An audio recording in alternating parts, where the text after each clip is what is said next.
Rajsamand dairy plant के MD पर मुख्यमंत्री संबल योजना में मिलने वाली राशि काश्तकार के बैंक खाते के बजाय एमडी अनिल कुमार बराला ने अपने बैंक खाता जोड़ने के आरोप लगे हैं। साथ ही प्लांट में टेंडर प्रक्रिया में अनियमितता को लेकर मुख्यमंत्री को शिकायत की गई, जिसमें मामले को गंभीरता से लेते हुए Rajasthan cooperative dairy federation limited ने एमडी बराला को कारण बताओ नोटिस जारी किया है।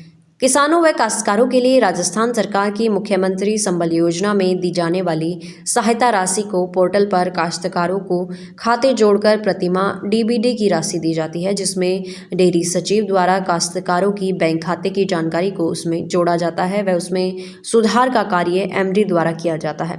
डिंगेला के काश्तकार अरविंद सिंह ने 19 दिसंबर को लिखित शिकायत चेयरमैन लक्ष्मी नारायण गुर्जर को दी। 2-3 महीने से जब से हमारे यहाँ एमडी जो ये नया लगा हुआ है अनिल जी बराला, तब से हमारी डेयरी कंटिन्यूस घाटे में जा रही है। और इसके लिए हमने 1 महीने हो गए लगातार मुख्यमंत्री कार्यालय को भी नोटिस दिए और ने हमारे सीएमडी मैडम के वहाँ भी हमने हमारी एप्लीकेशन पहुँचाई और ने कोऑपरेटिव डिपार्टमेंट में भी हमने हमारी यहाँ से एप्लीकेशन पहुँचाई। तो वहाँ से जो मुख्यमंत्री महोदय के वहाँ से तुरंत संज्ञान लेके और इनको एमडी को नोटिस यहाँ जारी किया गया। और जो जो हमने उसमें डिमांड रखी कि हमारे किसानों के साथ ने हमारे यहाँ पे डेयरी में किस प्रकार की अनियमितताएं हो रही हैं, उस पर उन्होंने उसको कार्रवाई करते हुए और उसका निष्कर्ष दिया कि भाई कि ये टेंडर है जो हुए हैं वो गलत हुए हैं और उस टेंडर में है जो इसको तुरंत उनको बंद करें।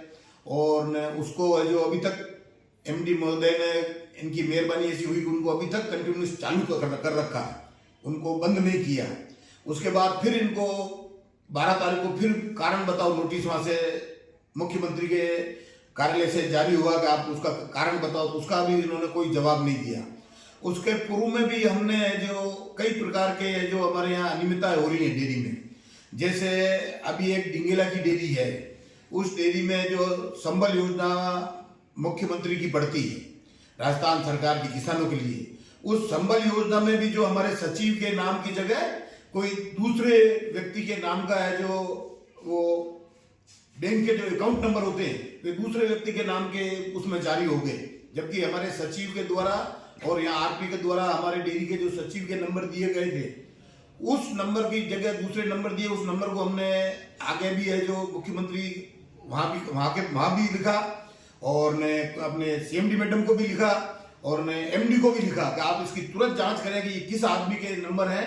तो उसको भी इन्होंने अभी तक कोई कार्रवाई नहीं की, उसको उजागर नहीं किया कि ये किस आदमी के नंबर हैं। बाकी 99 उसमें ऐसा ये महसूस हो रहा है कि ये नंबर जो वहाँ से हमारी डेयरी से XYZ जिसने भी डाले हैं तो वो वे नंबर बैंक के नंबर है, तो वो ये एमडी साहब के नंबर है।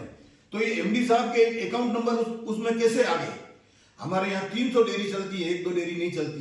ये तो ठीक है कि एक डेयरी का उसमें हमारे को नॉलेज में आया कि भाई इसमें हमारे जो संबल योजना का पैसा पड़ रहा है उसका नंबर किसी दूसरे का ज्वाइंट हो गया है। ऐसे अगर सब डेयरी की अगर जांच करावा तो न जाने, मैं तो सरकार से यही निवेदन करूंगा, सीएमडी मैडम से यही निवेदन करूंगा कि आप कृपा करके इन सब समितियों की जांच करावें। कहीं ऐसा तो नहीं है कि हमारे किसानों का खाते का पैसा है वो कोई बीच में भ्रष्टाचार करके उनको अरोग रहा है। तो आप इसके भी ये संज्ञान लें। हमारे यहाँ है जो आज कितने 1.5 साल हो गए हमारे यहाँ डेयरी बनने को, और डेयरी बनने के बाद में अभी तक हमारे यहाँ डेयरी चालू नहीं हुई है। और उससे क्या हमारे प्रति मंथ तो 4 लाख के लमसम तो हमारे लाइट का बिल का बाहर और मशीनों का हमारा जो स्टाफ हमने बढ़ाया था कि भाई डेयरी चालू हो जाएगी तो वो स्टाफ बढ़ेगा, तो उसका खर्चा यूं करके हमको 8-10 लाख का ये नुकसान होता जा रहा है। किसको? डेयरी को। तो ये भार कौन उठाएगा? ये भार सब हमारे किसानों पे पड़ रहा है। तो मैं तो यही निवेदन करूंगा कि जो जो हमारे अनियमितता के कागज हमने भेजे RCDF मैडम को और मुख्यमंत्री वहां कार्यालय तक, तो कृपा करके उन पर आप संज्ञान लें और जो आदमी इनमें जो दोषी हैं उनको खिलाफ तुरंत कार्रवाई करें। और ऐसे एमडी और ऐसे भ्रष्टाचारी जो ठेकेदार हैं जिनसे हमारे आम पशुपालक दुखी, एक नहीं आप गांव गांव जाओ, पूरे किसानों ने हमको लिख के दिया, वो लेटर भी हमने एमडी मैडम को दिया कि भाई क्या आपने जो कि भाई इसको तुरंत इनको हटा के और आप नए चालू करो। तो उसका भी उसके ऊपर भी इन्होंने कोई कार्रवाई नहीं की। जो उससे हमको साल के जो किसानों को समझ लो खाते में अभी ठेका हुआ है, वर्तमान में पुराना ठेका चल रहा था 28 में, और वर्तमान में जो टेंडर हुए थे वो चल रहे हैं, वर्तमान में टेंडर हुए वो हुए 14 रुपए में, तो उनको नहीं देकर 28 रुपए वाले को वापस चालू कर दिया, तो उससे साल का हमको 60 लाख रुपए के लमसम नुकसान होगा। तो उसकी भरपाई भी कौन करेगा? उसको भी उन्होंने अभी तक बंद नहीं किया।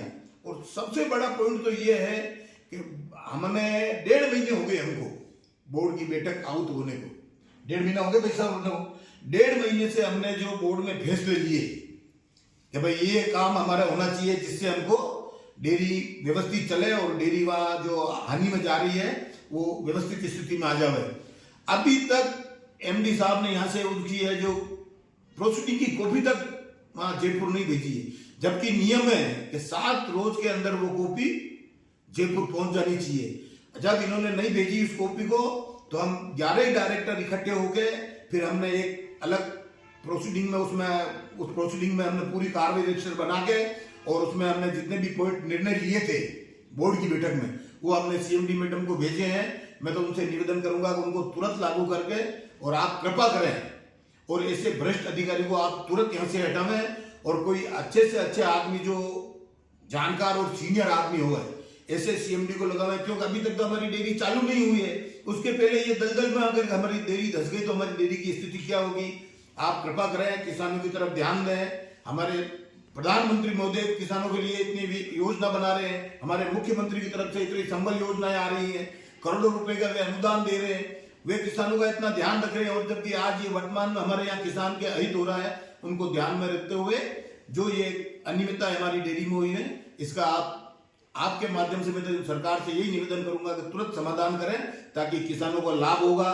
बाकी किसान आने वाले समय में इतने उद्बुलित हैं कि अगर इसको नहीं किया गया तो किसान सब डेयरी का दूध बंद करेंगे और आमरण अनशन करेंगे और धरना देंगे।